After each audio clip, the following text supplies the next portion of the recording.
back again. As you can see, I don't know if you guys can see the whole thing, but it's better than before. I got the Thermaltake right there. Like I said, full modular cable management. Not the best, but I did what I could.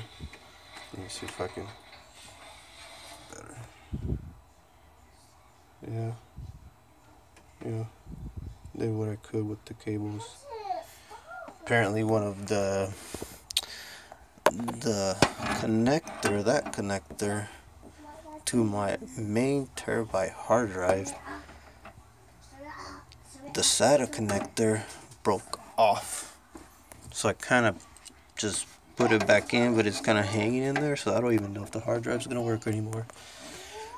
That totally surprised me. I can't believe it just broke off. Let's try to turn on this bad boy. Let's see. Okay, I already have it hooked up. Let's press the power button. And it is going. See that? GeForce GTX, but the MSI has a light on it.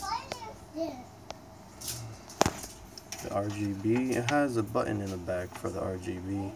If you wanted, the button changes the color, and then there's an on and off button. I believe it turns off. See? Turns it off.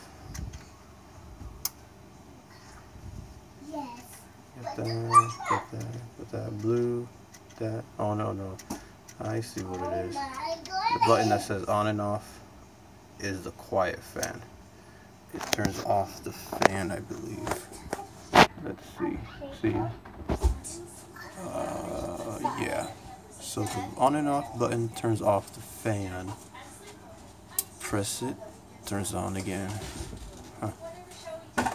And the other button says RGB, it changes the color. Alright, there is, like I said, Thermaltake RGBs, 750 watts. So I got it all up and running. Just got to connect the rest, keyboard, monitor, all that stuff. Alright guys, like I said, if you don't like it, dislike. If you guys like my videos, subscribe and thumbs up. Thanks. Peace out.